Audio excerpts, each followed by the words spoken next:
people are showing up exactly how I'm showing up.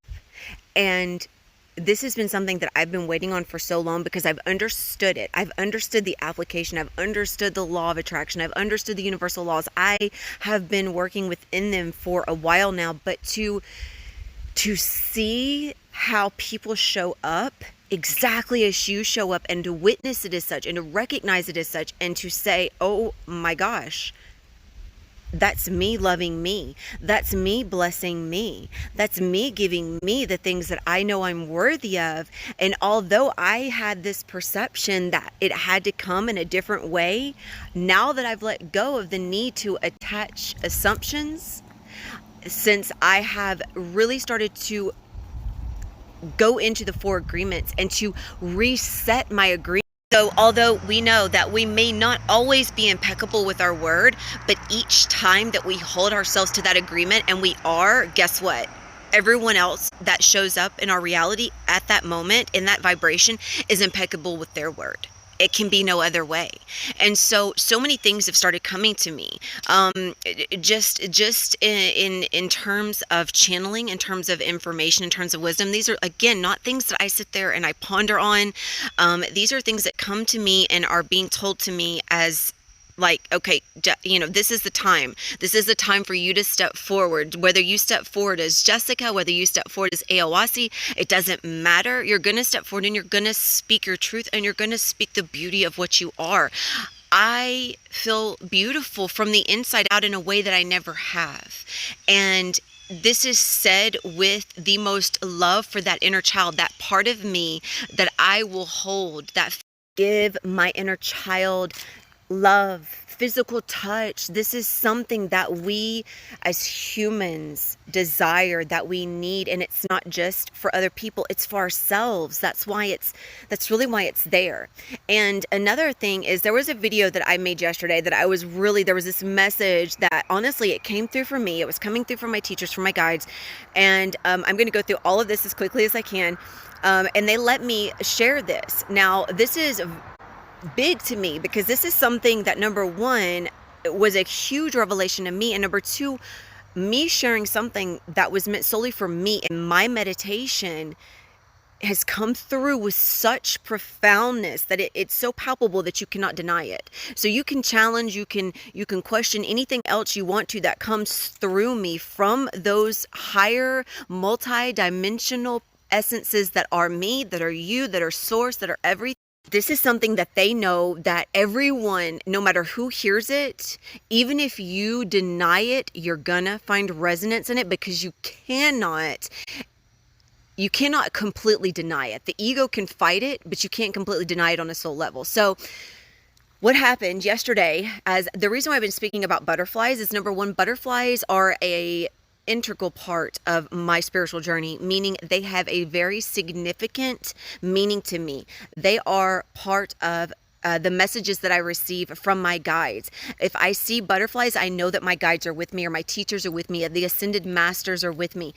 These are representations of some really higher within the multidimensional framework, some of the higher teachers that I receive messages and channelings from. So that was, that's always a pretty big deal to me, because I know that I've either got some information coming through that's going to be needed, or it's going to be something that you guys have been putting forth a vibration about in terms of needing or desiring answers on it. So it's going to come through me in some form to provide that for those that are seeking it. So all this being said, I was seeing twos. I've been seeing tons of synchronicities. I made a post about that yesterday, or the day before. I don't even remember now, but there was, me talking about just how the numbers have been completely being not only synchronistic or in synchronization, but being completely applicable to whatever my thought process is at the time, or whatever's coming through me at the time, as well as what's going on around me at the time.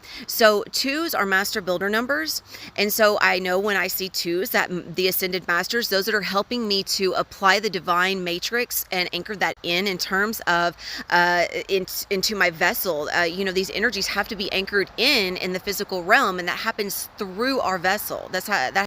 So as funny as we can make it sound when we talk about meat suits and we talk about, our vessels not really playing an important role, understand that they are divine creations. They are highly conscious on a cellular level, and they literally, everything that we speak and we feel, our body responds to that. We know that the vibration that our physical vessel puts out is contained within our aura. It's a very, very, very, very integral part of who we are, and not just how we are representing ourselves in a personality wise, in a subconscious wise, or in a personality wise in terms of our belief systems versus our feelings, our emotional body. All of this comes into play. So we have to have some sort of harmony or alignment to start manifesting, or I'm sorry, to start magnetizing our manifestations to us. So this timeline that's being anchored in for me this has been something that I have been literally hearing about from my guides, from even other channels, other mediums, other psychics that I know, that I will go to for consultations, or I used to go to for consultations. This is something that's been literally nonstop from them. Is you've got something major. You've got blessings on blessings on blessings on the way. And this is because, again, we each choose what we are going to face in our lifetime, in our incarnation. It takes us many lifetimes to get to a point to where we can start to experience heaven on earth, which would be the Christed consciousness, to exist within the upper room of consciousness, and to have that come in and actually live as our monad, to be the physical embodiment of the Christed consciousness. Okay, so that's the goal. That's the goal. That's why I see there's a lot of people, or actually everybody's in the birthing canal of the awakening process, but that doesn't necessarily mean that they're going to awaken in this lifetime. And that's okay, because if your soul is still in the process of soul growth, then it's not going to do you any good to go into the awakening process, because there's still lessons that you have to face and you have to witness and you have to grow from in order for you to be prepared for all that's encompassed within that awakening process. This is a school. We are here to learn. We are here to become masters of our own selves. That is what we are here for. We are energy alchemists. When you reach that point, so those of us that have made it to that Christed consciousness, I am in that upper room of conscious awareness, and I am fully able to witness it, to receive it, to experience it, and then turn around and share that with you guys. And I'm sharing it because I want each and every one of you to experience this. It is a gift, and it's our birthright. So as I'm seeing these master builder numbers, I'm seeing 222. When I speak light language, when you guys have heard me speaking this other language, I have never questioned what any of those reiterations or reverberations are, because I have had full trust, full faith. I've held the three concomitants of love within me the entire time, but there's one that kept coming. And so I finally, yesterday, I asked if I could just at least receive an understanding, or the closest, there's no true exact translation, but the closest translation, or reiterate whatever they could, let me receive, that would help me to understand why that was coming. And what was so beautiful is, as I'm asking this, the word that is coming through me is Cassia, Cassia, Cassia. And I'm just standing here outside like I am now, and I'm dancing, and I'm just saying Cassia. And I'm saying, and then of course the purest translation we have for love is or Aum, AUM or AM.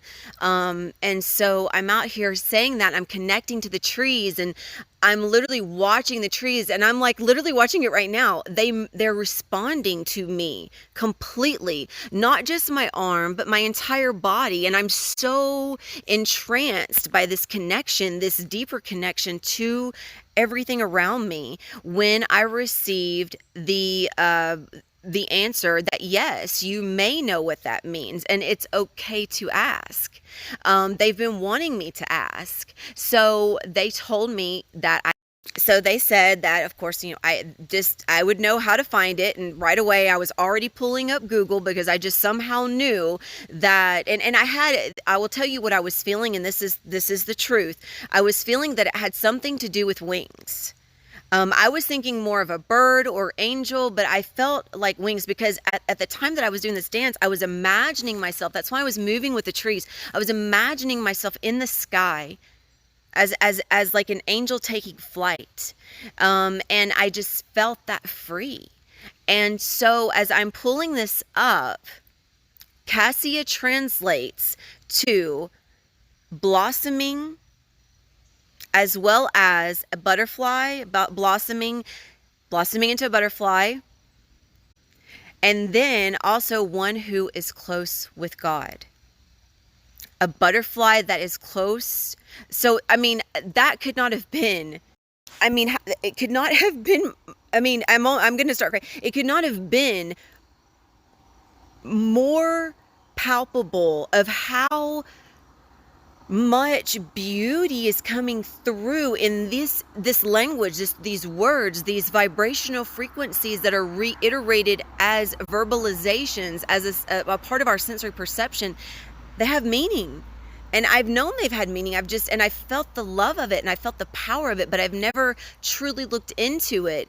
And so I look up Cassia, and I see that this, at the time, they're reflecting back to me in this beautiful vibration of what I am, how they are perceiving me as I'm perceiving myself in that moment. How beautiful is that? Like, the love that I felt, that infinite source. So, one thing that just keeps coming, and I'm just going to say this real quick, and then I'm going to end. I promise I haven't been on here in a while. There's a lot of stuff wanting to come through. But one thing that I spoke about in a post was how time and ego are really the only true measurements of our experiential understanding.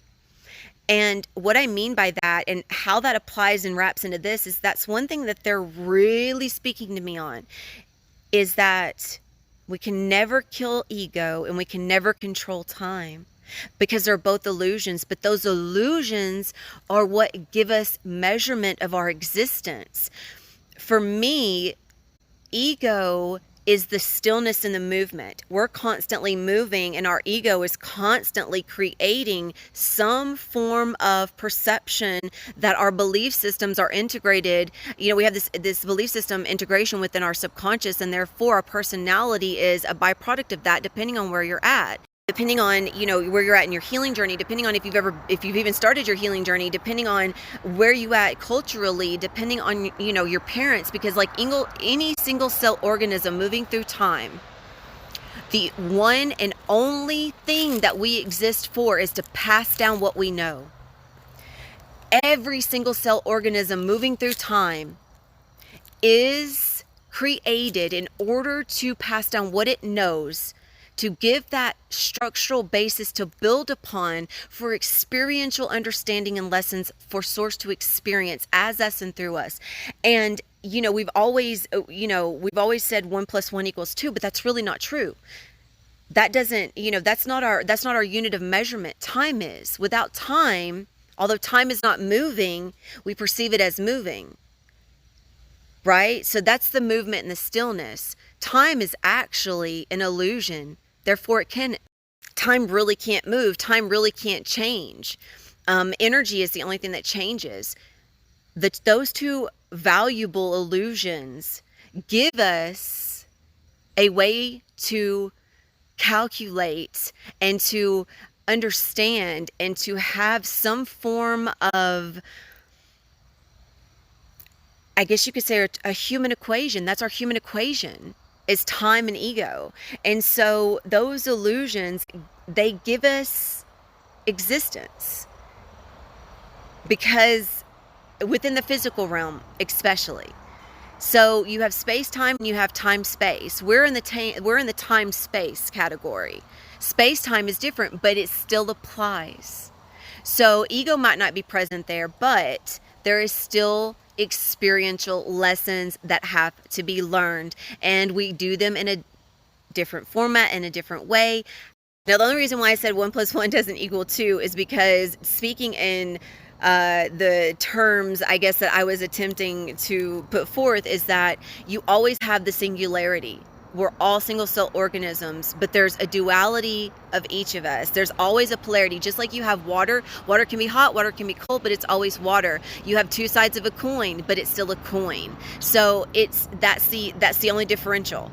There's just a differential of experience, but it's still one and the same. So our true measurement is time. That's what gives us existence. And that's why the present moment is all we ever have. We don't have the next moment. We just have the infinite timeless now. And in the infinite timeless now, when you are in being present and your isness is just out there, just being beautiful and dancing and loving life and loving everything around you and embracing yourself and loving yourself and saying, oh my gosh, I look beautiful. So I love, that's my isness. That's my beingness right now. I feel like a butterfly emerging from her cocoon. I can tell that my physical vessel is becoming the manifested divine essence that it's always been. Every time this happens, I'm just reintroducing myself to myself. I am just reintroducing myself to myself. It's not like I lost myself and I have to find myself again. No, I've been here the entire time. It's just a new, more beautiful, more connected version of me each and every time. And each and every time that I think I have gone deep enough and discovered, not everything, but discovered a lot, I find even deeper levels to go, and I find much more resonance with what was already there. So my message to you, so all this to say, be that beautiful butterfly, embrace your isness in this moment and show up exactly as you are. Love yourself even when it's the hardest to love yourself, because that, I promise you, that is when you make the leaps and bounds. A lot of people look at me, and I've had people make this comment because they see how I show up now, and they assume that I've had it easy. They assume that I haven't made bad choices. They assume that I am living this life because I am entitled, that I would just happen to have good luck. Oh no, my loves. No, I chose drug addiction. I chose attempting to kill myself. I've had someone attempt to murder me. I've lost 2 children. I have made some really bad choices in my life, but I love that version of me. She had to exist, or else without her, I would not be right here. Not because I'm tough, but because I am soft.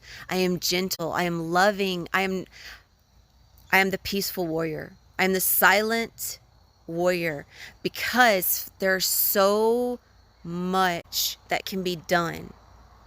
Those that are truly fighting are not fighting for power. They're not fighting to hold someone's will against them. They're not fighting to have willpower over another. They're not fighting for anything other than love. And they're not even fighting for love. They are love. And as love, being the opposite of fear, being the opposite of lack, that is a fight that is always won. And you don't have to do anything at all but just exist. When you exist in love, you are the silent warrior. So I've given myself and that inner child the love that she needed. I give her so much love now, and I hug her and I tell her how beautiful she is, because she is, and so are you. Be the beautiful butterfly. You are destined. You are already that butterfly. I hope you get to see it. I love you all so much. So much. Adonai Vasu Barakas.